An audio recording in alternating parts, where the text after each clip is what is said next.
My name is Sam Walls, and I'm a dead man. Well, kinda dead at least. See, I'm a vampire. Now, if you think that means all that Dracula hooey like hissing, wearing skin-tight leather, and hunting mortals for sport, I wouldn't blame you one bit. That's exactly the sort of thing I did in my younger years with my former gang. And let me tell you, a vampire who's good with a gun can be a real terror. I got lucky though. I met some kind mortals who saw beyond my fangs. They taught me my letters and showed me how my thinking was keeping me from finding any kind of peace.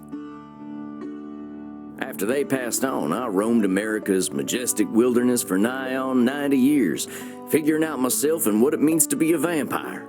And I found revelation. What I realized was, it ain't fangs that make us monsters. It's the self-defeating ways we think. Anywho, as the world started getting smaller, my old vampire gang tracked me down. Them being my kin, I wanted to help them see the world like I did, but they still have the same monster mindset I used to have. Good thing I'm a quick draw. But I got hooked up with this newfangled internet thing and found a vampire who's helping my kin find their way. A fella named Andromachus, supposed to be 3,000 years old. He invited me to come out to Europe to learn from him. I figure someone older than time has got to have the answers. I'm going on a trip, I guess. This feels like my opportunity to do some good in the world. I've been lucky, and now it's time to give back. Vampires ain't monsters. Or at least, they don't have to be. And come hell or high water, I'm gonna prove it to them.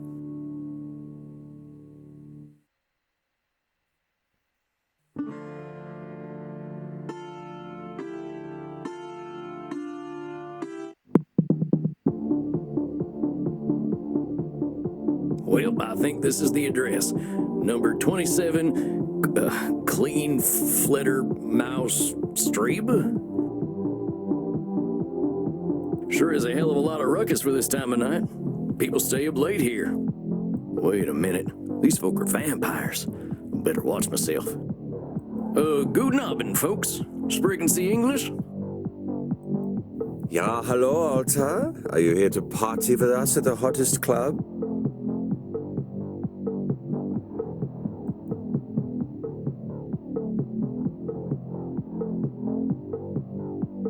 Well, what's so special about this club? Immernacht is the greatest club aller Zeiten. The owner makes sure everyone has a good time. If anyone acts without respect, they are banned from the club forever. You are free to do and be whatever you like, as long as you are harming no one. Und I hear that they are now attracting sexy old cowboys. Shh, Maxie, he is old enough to be your grandfather. Oh, come on now. You're just flattering me. I'm only a couple 100 years old. Oh mein Gott, he is so cute, Reinhard. Can I keep him? I don't think what I'm wearing will fit the dress code. The cowboy look is totally sexy, but you will get a bit sweaty. I hope we will all get a bit sweaty. Good thing we run a little on the cold side, huh?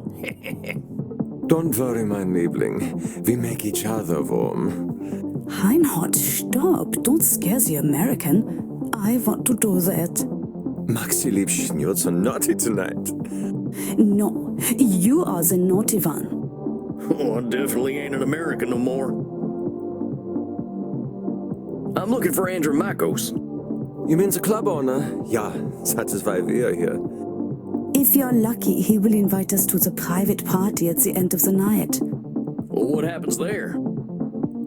I think maybe it is too kinky for Americans to hear. I can cut loose. What kind of party is this? The kind where we dance all night and get sexy. Oh, here are them kind of vampires. Ach so, there are better things to suck than blood, oder? Although we have to get past the bouncer first. If we do not, I'm thinking our night is ruined. Oh, wait a sec. There's something about what she just said. I can feel it. It reminds me of one of my revelations about the funny patterns in the way we vampires think. Well, let's see. One type of thinking I noticed I called hot branding. That's when we brand ourselves with names we can't get rid of. There's high noon mind. That's when we treat a situation like it's a do-or-die showdown. And there's saloon thinking. That's when we act either helpless or invincible, like we've just drunk a pint of moonshine. I can always check my journal if I need examples. I kept all my notes about the funny ways we vampires think in there. I think I know which one of them funny ways they're thinking in, though. Hold on, compadres. You seem like the kind who can make their own fun. I don't want to have my own fun. Immernacht is the only place to be on Friday night.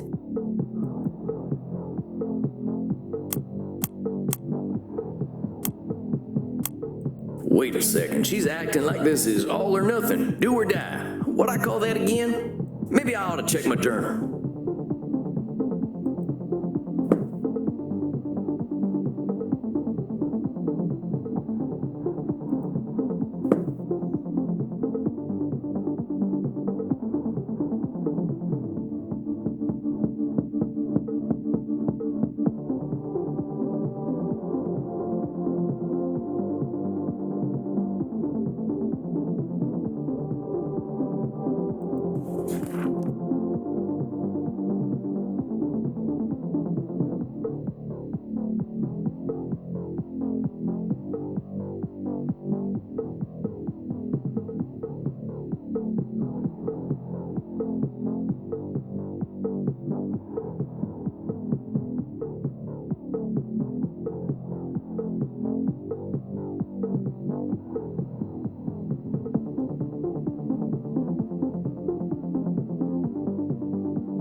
I don't want to have my own fun.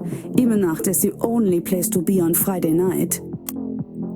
Amigos, you're putting too much weight on this thing. It's a nightclub, not a high noon showdown. The night's full of possibilities. Reinhard, I don't know what this means, but I like the way the sexy American talks.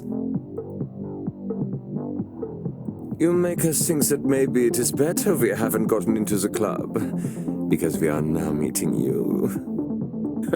Hey, if meeting me makes your night better, I'm glad we met. I really gotta find Andromachus, though. You have to get past the bouncer. He decides who gets in and who doesn't. And he hasn't looked our way all night. Maybe I'll have a little word with him. Excuse me, friend. I hear you're the man to talk to around these parts. I'm here to see Andromachus.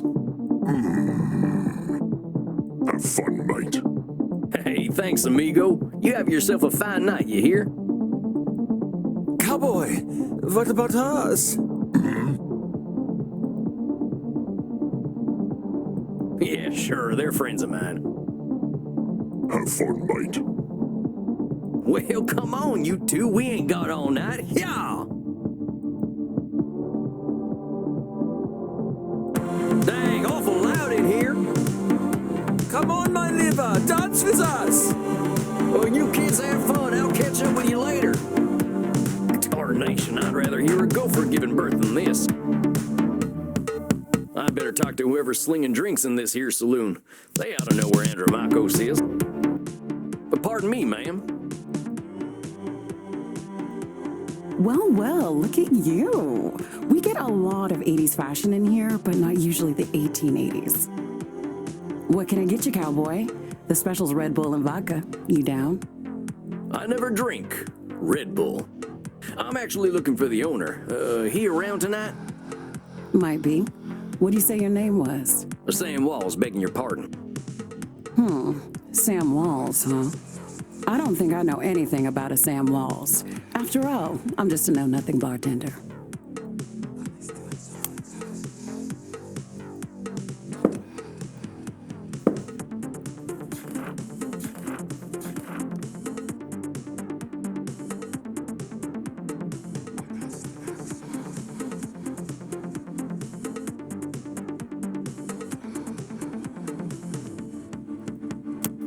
She's branding herself a know-nothing. What'd I call that again? Well, hold on. What'd you just say? I said I don't know any Sam Walls. I'm just a know-nothing bartender. From where I'm standing, I see someone with style and confidence, not just a drink machine. Don't go branding yourself like that's all you are. Don't you go worrying about me, cowboy. The man upstairs warned me you were coming. I was just testing to see if you are who you say you are. Tell you what, let me give you something from our special reserve. I don't think you're looking for booze. Well, thank you kindly, ma'am. I was wondering where the blood was. I met some vampires outside, so I figured this was a vampire club. You met some goths, honey.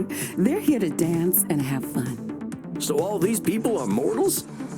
How do you think the head vampire gets his blood? They can't wait to share it with him. It's a special experience. He's the only real vampire here. Well, him and Bert. Bert? You met him already. Bert, shuffle on over here.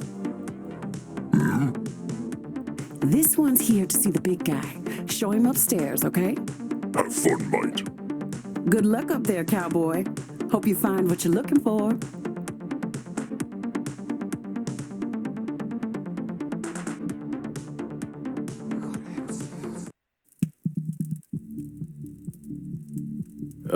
Howdy. It's Sam Walls to see you, sir.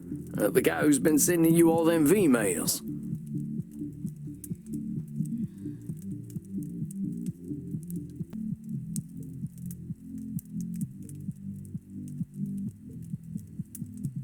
Yes, I know who you are, Samuel Walls. You have come here because you believe you can help our kin. The question is, are you first able to help yourself? I've been fixing myself for more than a century now. I don't think I need help. Then you must prepare to learn a most difficult lesson. We all need help, Samuel. I am pleased that you have come to receive mine. Dang, you scared the heck out of me.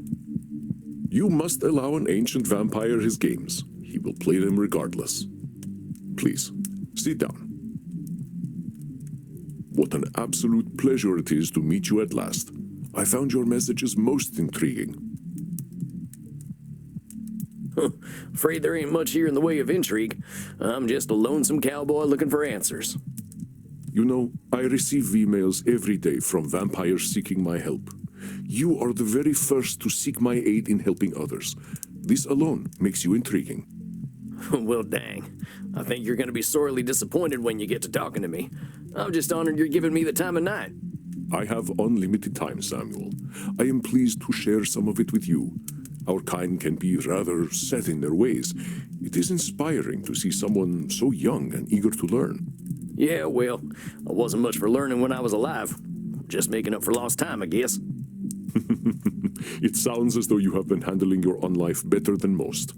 I was particularly intrigued by these revelations you had while walking in nature.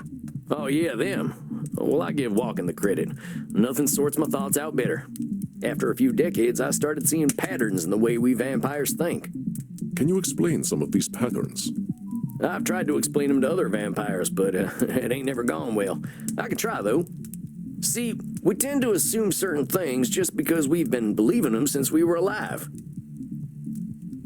Or we decide the world's against us just because we're hungry or tired or something. And when we start tackling problems that ain't real, we ain't fixing our real problems. That make any kind of sense? Fascinating, Samuel. These revelations that you had in the woods, mortal psychologists have a term for them. They are called cognitive distortions. Cognitive whoozy what now? Cognitive distortions.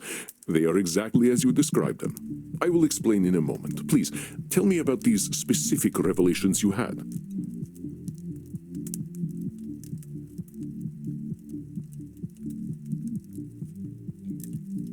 Well, I noticed how we stress ourselves out by making everything a battle of do-or-die absolutes. High noon mind, I call it. Like that feeling you get right before a big shootout. I must confess I have no experience with this feeling. I engaged in mortal combat long before the age of gunpowder. But the sentiment you describe mirrors the words of my old friend Marcus Aurelius. He used to say that the magnitude of life's challenges often turn us into our worst selves. You mean Marcus Aurelius, the Roman emperor? Of course, his name was Marcus. Marcus was a bedroom name. You mean you and the emperor were... It was ancient Rome. Penetration was similar to a handshake. My apologies. I somehow forgot you were American. But let us discuss this high noon mind. I believe we can broaden your definition. Mortal psychologists call this phenomenon of binary thought polarized thinking, but I like to call it Nosferatu thinking. Nosferatu thinking? It means you are thinking in black and white. I get it. That's pretty funny. I believe it encompasses the breadth of the distortion. One is not flatly weak or strong, good or evil, smart or stupid, a success or a failure. The truth is far more complex and colorful. Not every high noon gunfight ends in oblivion, correct? Yeah, that's true. Getting shot still ain't fun, but it ain't the end neither. A perfect example, Samuel. Now, try to catch me using Nosferatu thinking. I will give you a series of statements, and one of them will contain Nosferatu thinking. I will repeat them if you miss it. If I do not drink blood, I will surely die. Death eventually comes for us all. Mortals will always fear our kind. Did you miss my Nosferatu thinking? Let me start over. If I do not drink blood, I will surely die.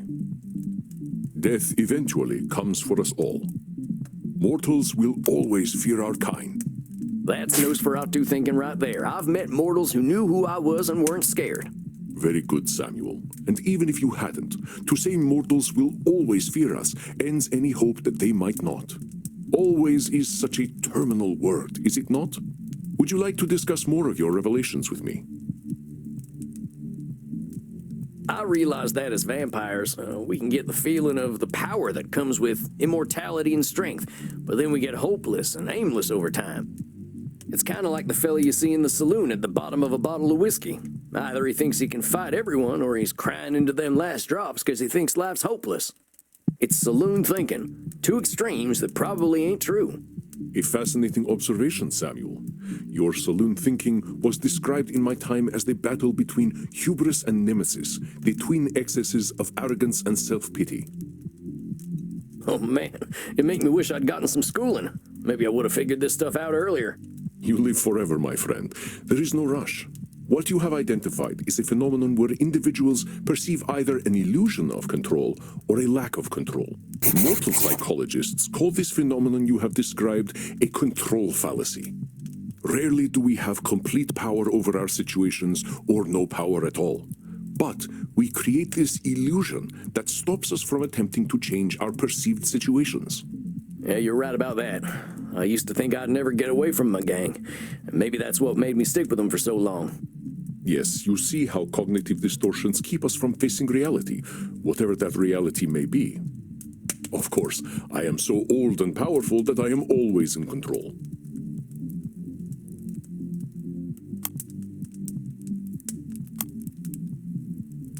You're testing me, ain't you?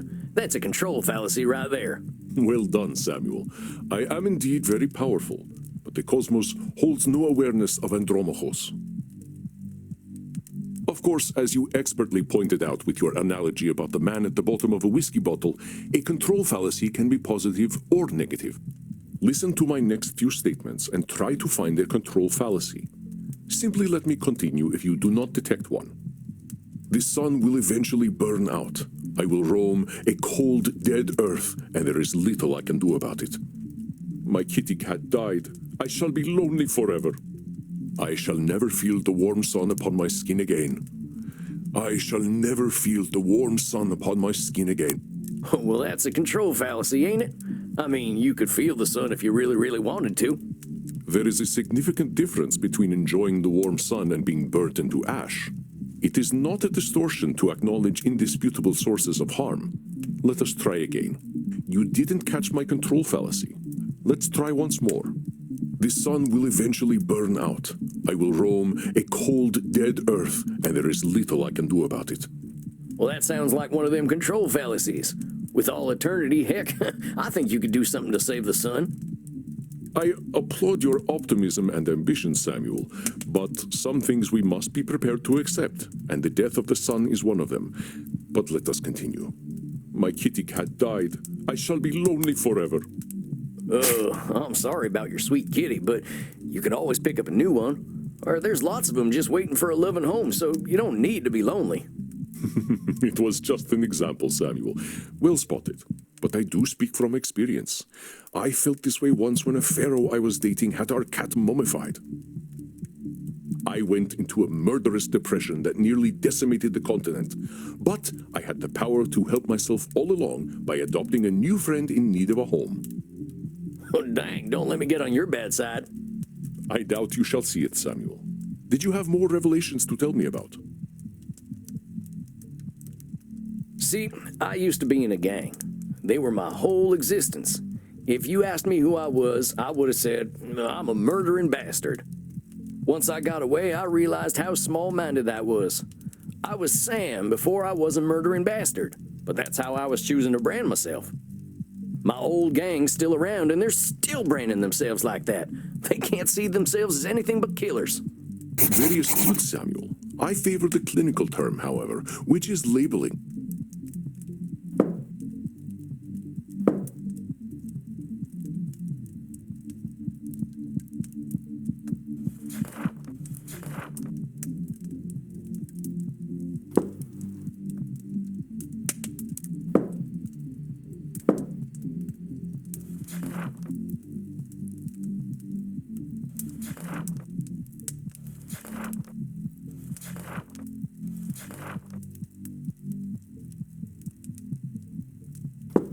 You correctly discovered that labeling is a reductive act.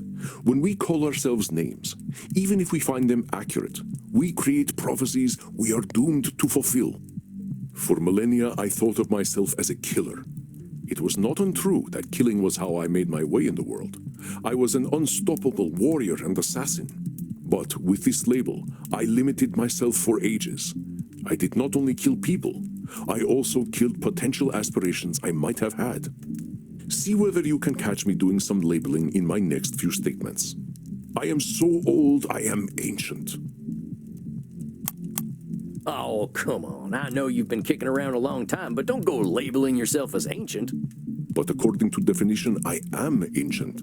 It is not a label, but a specific classification of my age. Well, you look pretty good for being ancient then. The secret is moisturizer. But let us continue. Call me whatever you like, but don't call me late for dinner. How shall I describe myself? Yes, I am a mass murderer. Well, that's about as clear a labeling as it gets. Yeah, we vampires tend to do a lot of killing, but reducing ourselves to killers ain't doing us any favors. Excellent, Samuel. You are correct. Labels can be cages that we lock ourselves in. I was a mere murderer for most of my existence because that is how I labeled myself. Yeah, I did the same thing. Sam Walls, the murderer, reprobate, and good for nothing. Those are not how I would describe the Sam Walls I see before me. Did you have more revelations to tell me about? I think that's all of them. Or at least the ones that were the most obvious to me. That you recognize the concept of cognitive distortions at all is most impressive, Samuel. What took me nearly 3 millennia to understand took you merely 2 centuries. Oh, come on, you're just flattering me. I'm just a dope stumbling his way through one life. Are you now? Tell me, Samuel, what kind of cognitive distortion are you exhibiting when you call yourself a dope? Yeah, I'm doing some labeling. I gotta watch myself, huh? As long as we retain any humanity, we will have cognitive distortions. What we are aiming for is not to become perfect beings, but to understand and accept ourselves. As long as we can recognize cognitive distortions, we can address our real challenges. One cannot drink blood from a straw man, after all. I ain't never heard that one before, but I like it. If it helps solidify the concept in your mind, then I am well satisfied. I know you came to learn from me, so I will do my best to honor your good intentions. Let us ensure that you understand the concepts of labeling, control fallacies, and Nosferatu thinking. I will give you a series of statements, and each one will contain a cognitive distortion for you to identify. I will begin. If I invite over my vampire friends, I know I'm going to have to deal with guano all over the place when they turn into bats at the end of the night.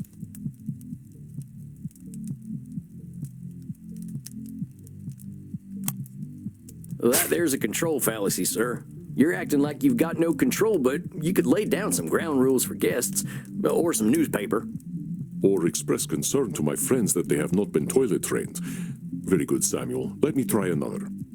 I am Andromachus, the ancient darkness, the scourge of the Mediterranean, the mortal's bane. Well, that's definitely some intense labeling. Those are some hard names to get over. You are not wrong. Those names followed me for millennia. It was most stifling. Let me try another then. If my club's revenues do not significantly increase, I will end up living on the street. Oh, no, wait. This is some extreme thinking. I know there's a cognitive distortion to describe that. If my club's revenues do not significantly increase, I will end up living on the street. That there's got to be Nosferatu thinking. There's a huge space between making a ton of profit and living on the street.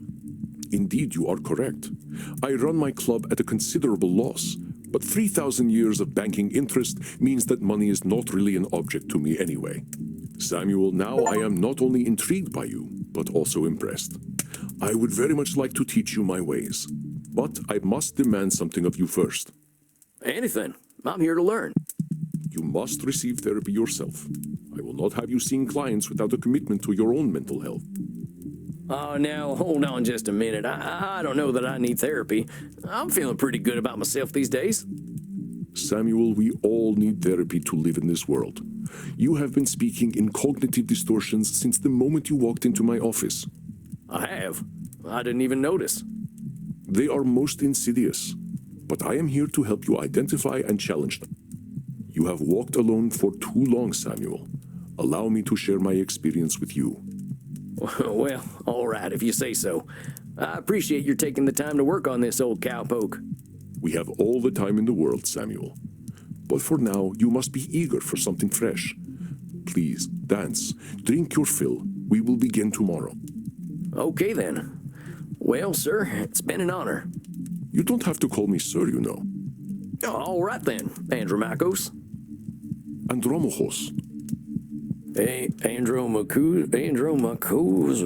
Just call me Andy. All right, Andy. I'll see you tomorrow then.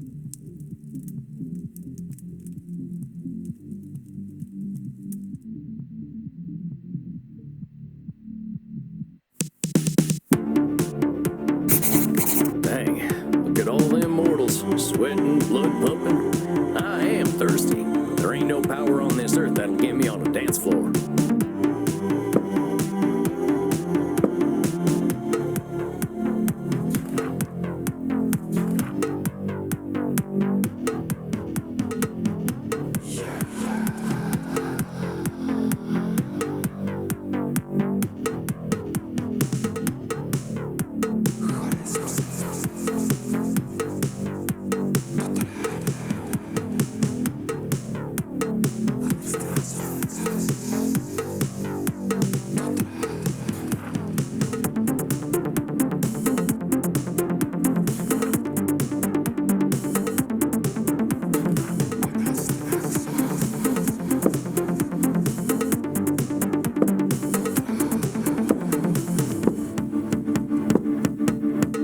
Maybe I'll see if the bartender's got anything for me.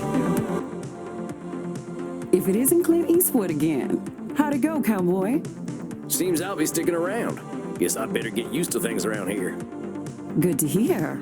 About time someone helped Andy with his work. Seems you vampires have a lot of problems to fix. Name's Crimson, by the way. Fine meeting you, Crimson. How do you know so much about what Andy's doing? Pillow talk. I'm his blood partner.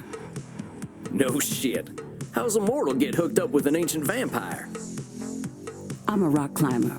I stumbled into one of his lairs in Madagascar, found a cave while climbing a mountain, and there he was, naked in a hot tub. Dang, must have been a sight. You ain't kidding, cowboy.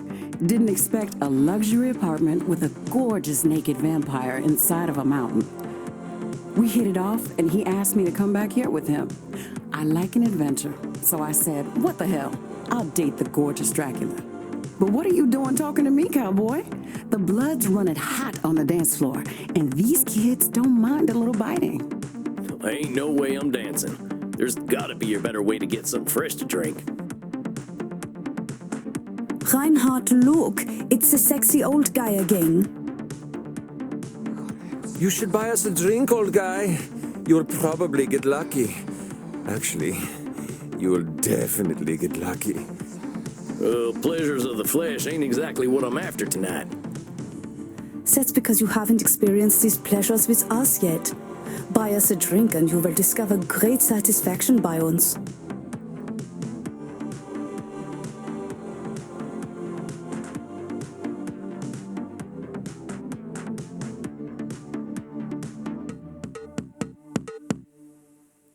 I ain't buying you a drink. All I got are good old-fashioned dollars. I like American money. All we have on our money are buildings. You have us the sexy old men. All right, I'll bite. Which of them old men are sexy? I like Hamilton. His posture is just so powerful. There is a dollar coin that has Eisenhower's face on it. Oh, you are right. Eisenhower is, how do you Americans say, a snack? I get it. You like older men. Look, kids, you seem like nice enough folks, but I wasn't planning on buying drinks tonight. Stop teasing the cowboy, Kinder. They're just messing with you. Drinks are free here. Dang, really? Ain't never been to a saloon with free hooch. Call it a drink exchange. So, everyone here knows they might be sharing blood? Only as long as there's consent. We like to create a safe environment here. Why don't you take Reinhard and Maxie here back to the kink room? Wait, kink room? Mm-hmm. You're not in Kansas anymore, cowboy. We are not afraid of sex here. I'm from Missouri, but point taken. Nobody has to do anything they don't want to do in there. Just have fun and drink your fill, handsome. I'm sure I'll be seeing plenty of you.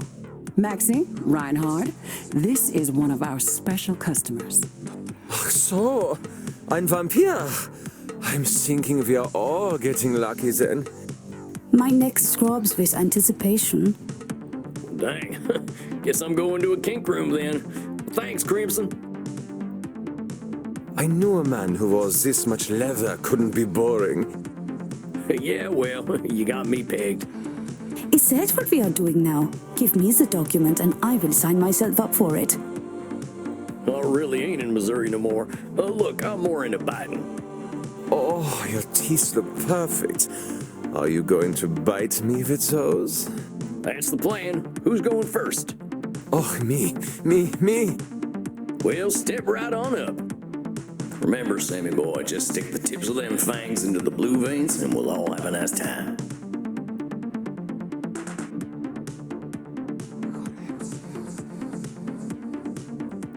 Oh, das hat sich gut angefühlt. Oh, that's a good thing. Is it my turn yet? Well, sure thing. Come on over. Oh, Reinhard, the hot old vampire wore me out. Me too, Maxi. I feel as though I have set up a mail server. Reinhard, mein Sucke Fledermaus. Ich bin so müde, sexy zu sein. I will get us a taxi cab, Liebchen. Und du, cowboy? Next time we will talk about that thing you mentioned earlier. Oh, yeah, sure thing, fella. Maybe I can tell you some Eisenhower stories. Now that I've had something to drink, I should probably get to my coffin. Samuel, wait a moment. I see you got your fill. Are you heading out? Yeah, I figure I could use some shut-eye. I locked up my coffin over at the storage center. Storage center? Please, you can use my guest coffin. I insist. You must be well rested for the challenges ahead. Guess I got a big night tomorrow, huh? I should get a good day's sleep. Wonderful. Please, follow me. Well, dang. This is mighty plush. Guess it's one of them smart coffins. Let's see what's on TV. Hey, I remember this movie. We were so proud to finally get some representation. Not sure I should stay up watching movies, though.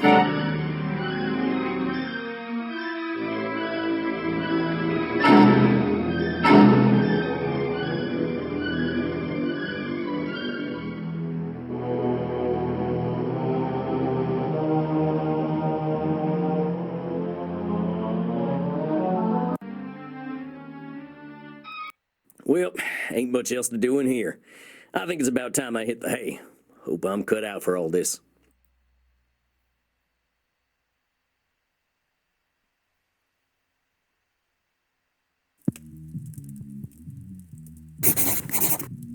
Samuel, good evening. I hope you slept well.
Like the dead, as they say. I was hoping to save you some breakfast, but I've already sent them on their way. Oh, that's all right. I'm still pretty full from last night. Them goth types were practically throwing themselves at me. I am not surprised. Perhaps I should be concerned that some of my guests will follow you home.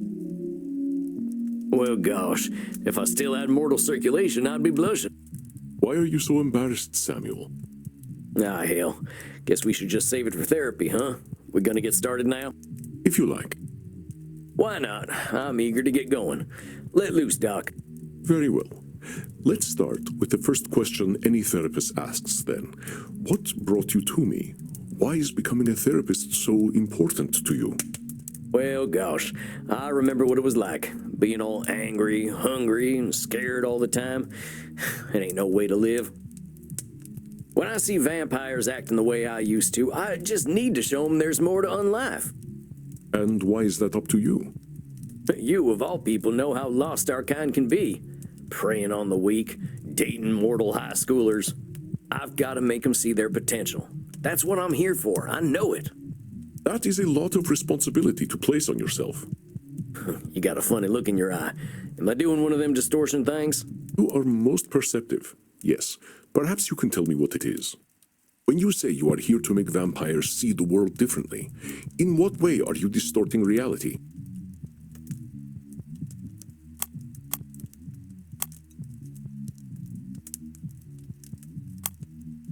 Well, I guess that's a control fallacy, right?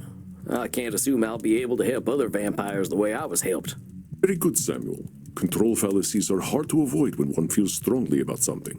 Your fate is not to transform every vampire you ever meet, even those who are your clients. You will do what you can do, and that is enough. But I am eager to learn how you developed this desire to help our kin find a different way of thinking. Well, like I told you when I first V-mailed you, I was a real nasty son of a bitch when I first became a vampire. When I look back and see what a no-account piece of shit I was, I ain't nothing but embarrassed. It all seems pretty stupid to me now. Here we are living forever and all we can do is kill? That's the dumbest thing I ever did here. I'm going to stop you for a moment. Stupid, no-account piece of shit, nasty son of a bitch, dumbest thing. Do you hear the way you are talking about yourself? With respect, sir, I earned all them names. I killed women and children. Half the ghost towns out west are my doing. I didn't think of nobody but myself. Pretend you are my therapist. If I sat here and called myself a no-account piece of shit, what would you tell me? I'd say you were doing some labeling. And I guess I'd tell you to look at yourself a little more kindly. Extend the same compassion to yourself then, Samuel. How are you to move on from being a nasty son of a bitch if you are labeling yourself? If you wish to be a guide to other vampires, you must start with compassion for them and for yourself. So, now that you've gotten all that horrible name-calling out of the way, please tell me, how did you find your sense of purpose? Well, I was on the run, you see. The Wild West was ending and the Pinkertons were starting to get the better of my gang. I went into hiding and found a strange group of folks out in the country. They knew I was an outlaw right away, but they didn't judge me for it. They didn't even care that I was a vampire. They welcomed me like a friend, even shared their blood with me. They taught me how to appreciate the beauty of the night, and I started seeing things I'd never noticed before. They taught me my letters, philosophy, and how to question things instead of being scared of them. I think about them every day of my own life. They somehow freed themselves of all the judgments of the time and were better off for it. These must have been the 19th century American transcendentalists, yes? Yes, sir. I'm glad I died when I did, because their like just don't exist no more. Once my community died out, I started walking. That was something else they taught me how to do. There ain't nothing like having a walk and a think. I walked in nature for about 90 years, and just took in all the grace and beauty of my country. I guess I was kind of selfish, though. I should have been helping other vampires the way the Transcendentalists helped me. Why? Why waste 90 years walking when I should have been helping others? Seems pretty obvious to me. I could have done a lot of good in that time. But your should turns that which you could find fulfilling into a duty. You create an extrinsic motivator. Good statements are another cognitive distortion, something created by your own mind. Nature asks almost nothing of you.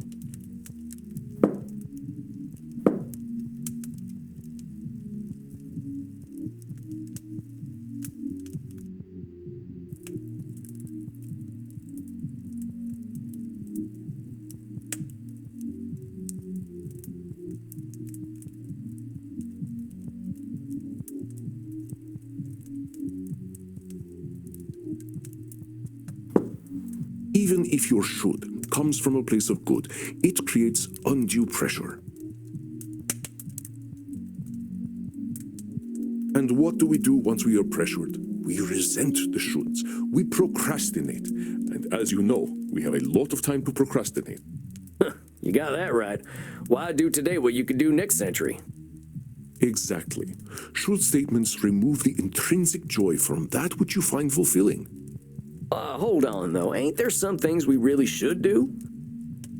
Of course, there are things we must do, but nature herself tells us what they are. We invent the rest. Here, let me give you an exercise. Listen closely. See whether you can find the should statement that is a distortion. I should go to the vampire dentist. You know what they say. If you have bad fangs, you get bad blood. I should drink blood today. I should take my blood partner Crimson out on a date. I should be wary of sexually transmitted diseases. Did you miss my should statement? Let's try again. I should go to the vampire dentist. You know what they say. If you have bad fangs, you get bad blood.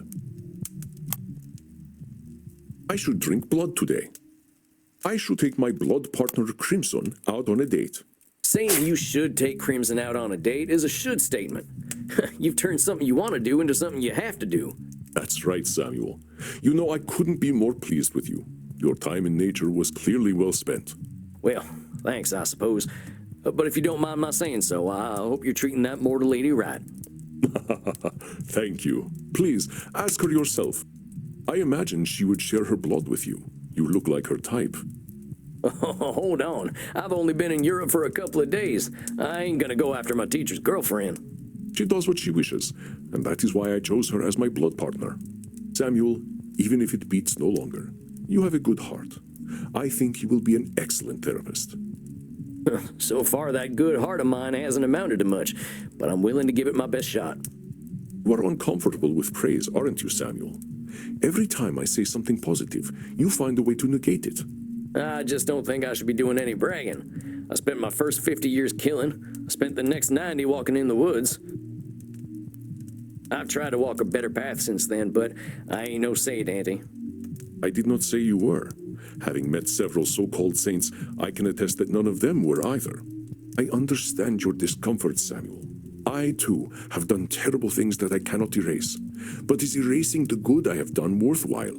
Well, I guess when you put it like that, it sounds kind of silly. It's another cognitive distortion, one that mortal psychologists call disqualifying the positive.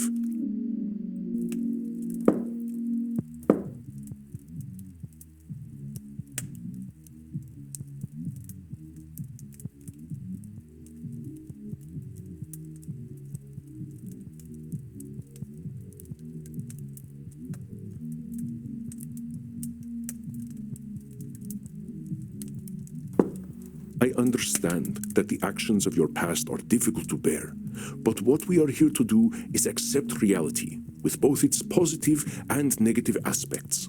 I am not saying that you should disqualify your negative actions, but merely note when you disqualify the positive ones. Let us try an exercise. See whether you can challenge me when I disqualify my positive deeds. I am Andromachus, one of the most powerful vampires alive. Before I became the vampire I am now, I did exceptionally terrible things. I have defiled the innocent. I have killed countless people. The good I now do pales in comparison to the evil I have done. That's the one. You're literally disqualifying the positive by comparing it to the evil stuff you done. Well done, Samuel. I believe the recognition of this distortion will serve you well when you start to see clients tomorrow. Whoa, tomorrow? I only just started learning these here cognitive distortion things. I will, of course, be with you. You needn't worry.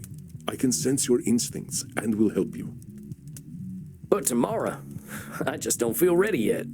My friend, we are never truly ready. But if it would ease your concerns, we can practice with further examples. Would that be helpful to you? Yeah, I think I could use the help. Very well, Samuel. Let's try some examples. I will give you a statement, and you find the cognitive distortion in it. I am far sexier than movie vampires. Therefore, I should be a movie star.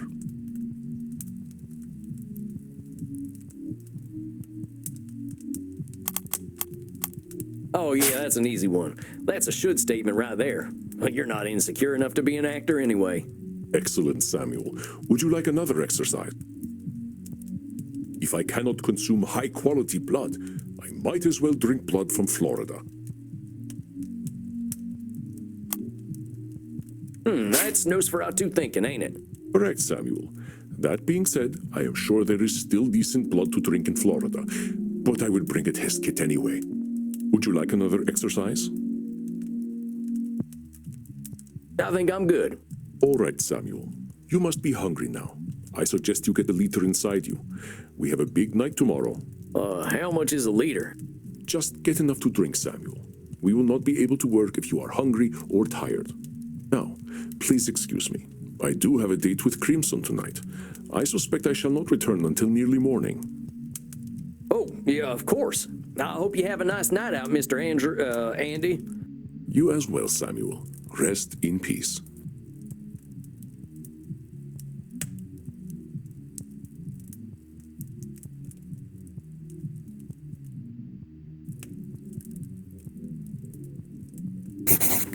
Ah, Samuel, glad to see you are awake.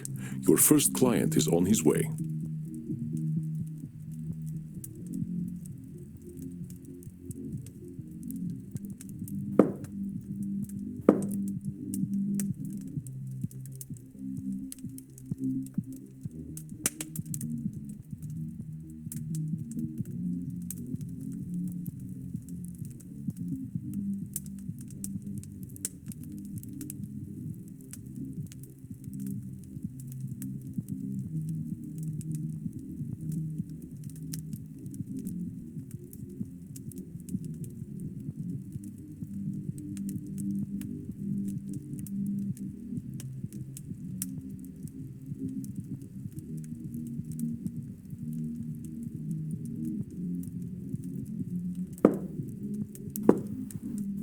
What, already? Look, Mr. Andy, sir, are you sure I'm ready for this? These are people's brains I'm messing with. Fear not, my friend. You are a powerful vampire in your own right. To be so young and have so much empathy is quite a gift.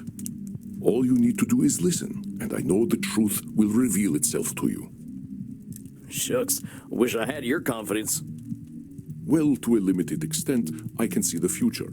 If you are about to misinterpret a client's distortions, I will set you back on the right path. You can see the future? It's not that impressive, really. You start to see the patterns after 1,000 years or so.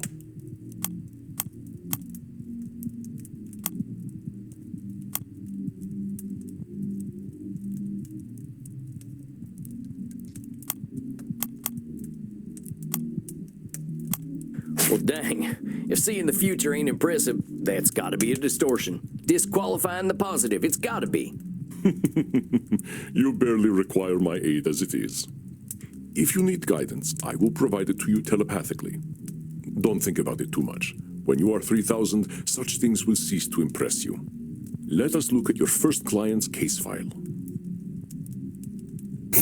Dr. Drain, huh? He ain't got no first name?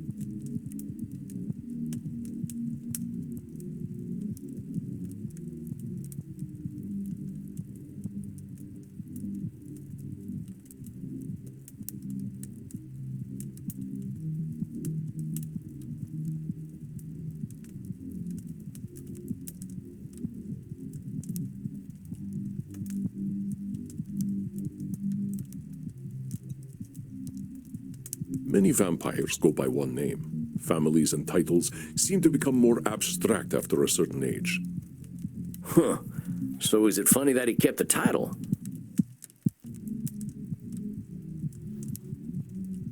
Indeed.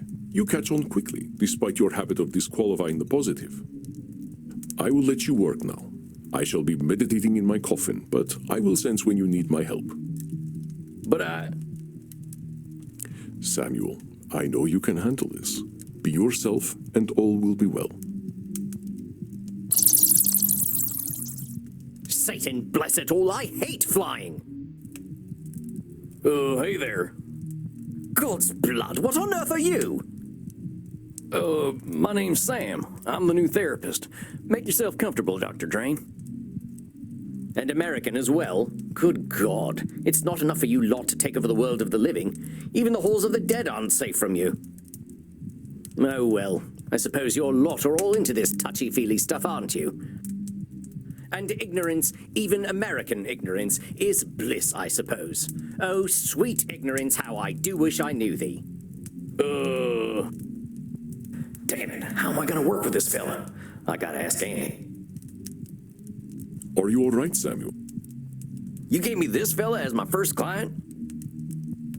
Why not? He is clearly hiding very little about his state of mind. How am I supposed to help him when he already sees me as the bad guy?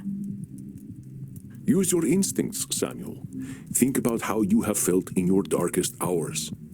What does this poor vampire want?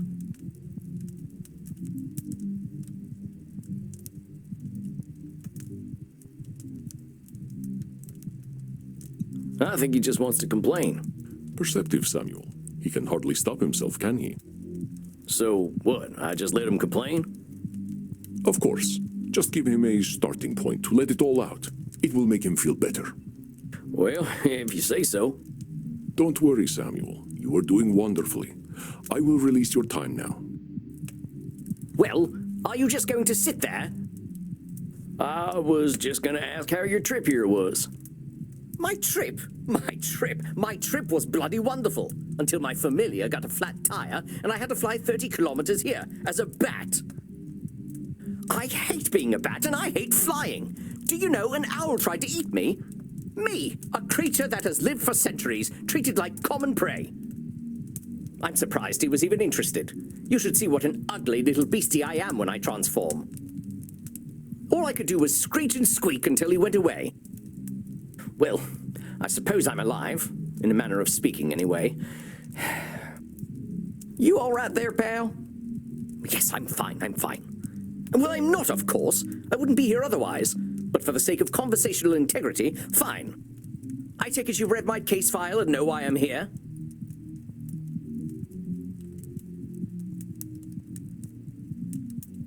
You're here for an addiction problem. Yes. Embarrassing, isn't it? What's to be embarrassed about? I remember when Ulysses S. Grant was president. Didn't seem to bother him. Oh, well, of course. How wonderful it is that I share the mental failings of people who only live a single lifetime. Hey, come on now. There's a part of us that's still mortal. Can't help that, just like we can't help being dead. So I'm discovering. Look, I just need some tips and I'll be on my way. Just give me all the tricks, whatever one does to make addictions go away. Tips? Let me think.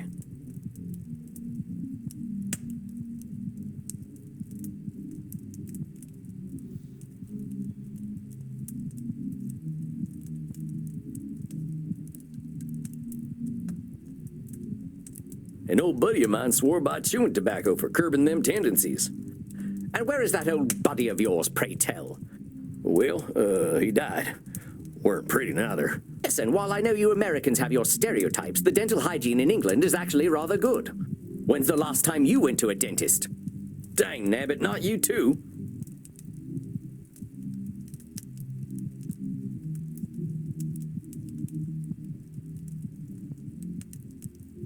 I like chewing on a piece of jerky. Chewing on a piece of jerky? Well, there's nothing wrong with your hearing. You know, there's blood traces in jerky. Just keeps you moving. I am not sure what would be thought of the somewhat respected Dr. Drain if he sat around chewing a piece of processed meat product. Perhaps it's something to consider if I'm ever reduced to the status of a bum. But until then, I think a different solution would be preferable.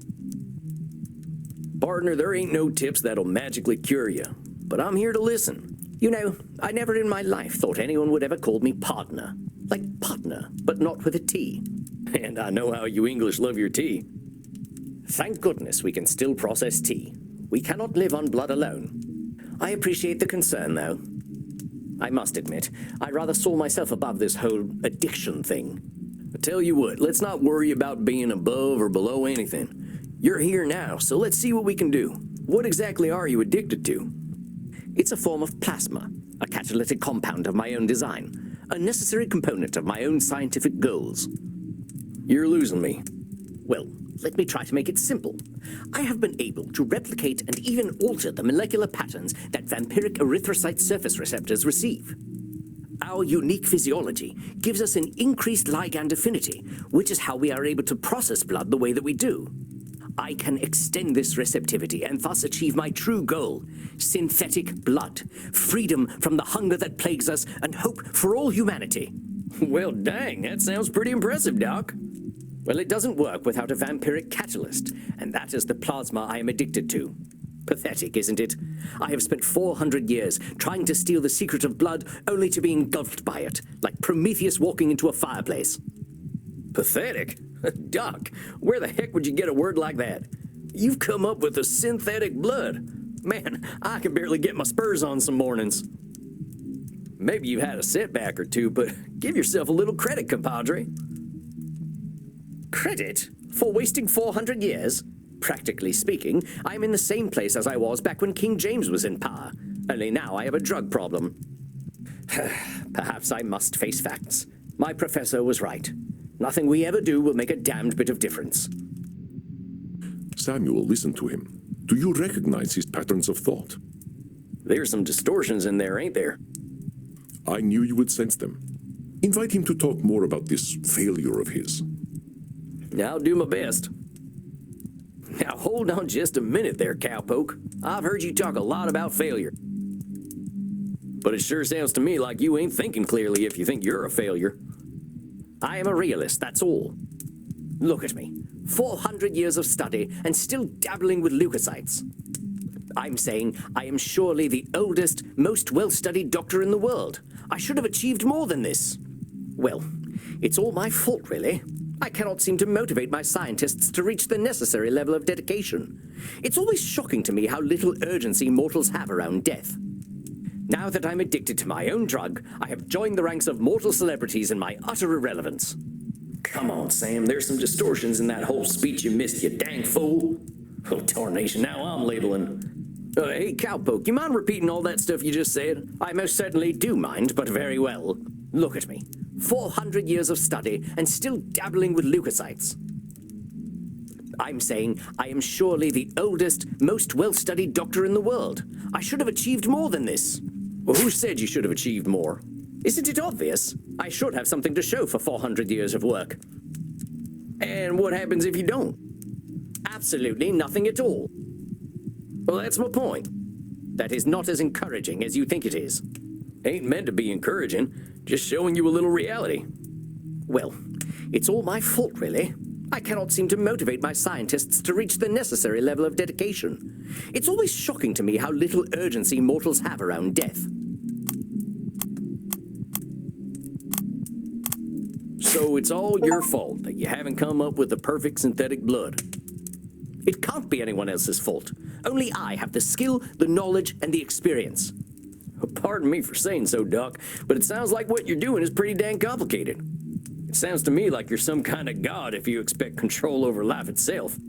Please, I am a scientist, not a spiritualist. It is not control I seek, but understanding. And are you ever going to have perfect understanding? No, of course not. I'm not a wizard. So how about not putting saving the world on one person, Doc? That is a simplification, but I take your point. As I was saying, now that I'm addicted to my own drug, I have joined the ranks of mortal celebrities in my utter irrelevance.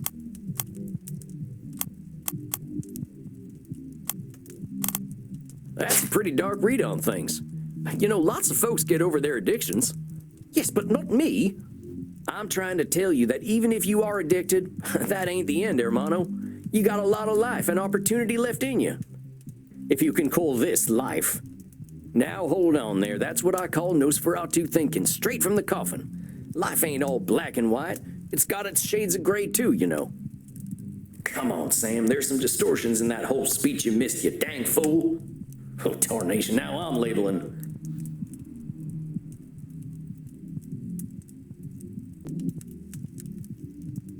Hey, cowpoke, you mind repeating all that stuff you just said? I most certainly do mind, but very well. Look at me. 400 years of study and still dabbling with leukocytes. I don't know many people who would call working with leukocytes dabbling. I mean, I gotta admit, I have no earthly clue what you're talking about. So unless you made up all them science terms, I think you might be doing more than playing with a chemistry set. Perhaps, but if we consider all there is to know about blood, I know precious little. But you know something. Yes, I concede I might know something about blood. I would hope so after 400 years. You still got more knowledge about blood than most, whether it's been 4 years or 400 years, amigo. Let's get back to what you were saying, though. Oh, well played, cowpoke. Perhaps I am being a little dramatic. Yes, I'm aware that in reality progress has been made, enough to get to this point. But I didn't come here to ask for a pat on the back and to be told I'm a good boy. That ain't my department, but I hear they do some of that stuff downstairs. Yes, we all know very well that the Continentals are more sexually liberated than we are. But as I say, I don't want all this therapy stuff. I just want to stop using this damn drug. Well, so what's so good about this stuff anyway? Why do you like it? I'm not certain. I don't remember what happens after I take it, but I wake up feeling, how do I put this, alive. Well, that don't sound so bad. A good nap can make me feel like a new man. I'm not talking about feeling refreshed. I mean I feel alive. As if I'm someone else, someone who lives. And I wake up and find, oh gracious me, I am not depressed. You mean to tell me that you're going to sleep depressed every night? Oh, nothing of the sort. Oh, well, I'm glad to hear that. You are assuming that I can simply go to sleep and my global scientific enterprise will run itself. Oh, wait just a gosh darn minute. You're telling me you don't sleep? Yes, it's not as though we can get much deader already, and I have work to do. So you're not sleeping, and you're always depressed. I think we're starting to get somewhere. Oh, don't be such a bumpkin. If you are a sapient individual, aware of the world around you, depression is the only sensible reaction. It has nothing to do with sleep.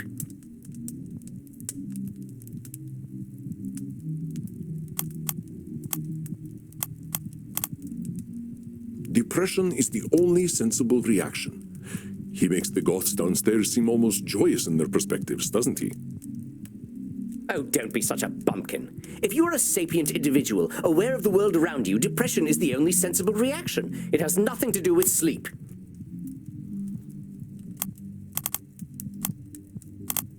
Come on now, it's a big world out there, and different things are depressing to different people. Everyone reacts to things differently. Ain't it true that a sensible person, as you call them, might even be a different degree of depressed? Very well, I suppose I might have been using a bit of mild hyperbole. Mild is putting it mildly, buckaroo. Buckaroo? Now I'm even more depressed. Regardless, I didn't come here to be a whiner. Oh, boo-hoo, on life is hard. Yes, we all know it's hard. Dr. Drain is calling himself a whiner for being sad. If he is trying to bully himself into being happy, he has clearly met with minimal success. Regardless, I didn't come here to be a whiner. Oh, boo-hoo, on life is hard. Yes, we all know it's hard. Now why'd you say coming and talking to me makes you a whiner? Is that not what I currently am? Sounds to me like you're expressing yourself. Whiner is the word you used. Yeah, if you want to call it whining, that's up to you. But that's entirely your label. Oh, very well, call it moaning or whinging if you prefer. Moaning, whinging, bellyaching, still all just labels. I don't believe I shall be using the term bellyaching in any case. But as I was saying, in the moments I wake up, I feel free. I suppose it must be what being an ignoramus feels like.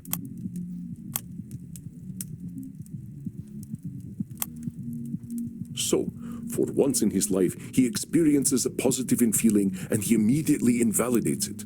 Perhaps we can simply diagnose him as English. In the moments I wake up, I feel free. I suppose it must be what being an ignoramus feels like. So you're telling me you feel good when you wake up, and then you call yourself an ignoramus.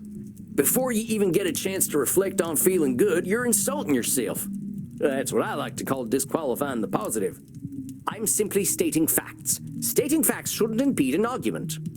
What good is that fact doing anyone? It's about as useful as an empty holster. Lest I somehow forget that you are a cowboy. About this drug, though. Oh, very well. I suppose I might be discounting my experience. I don't know how to say this, amigo.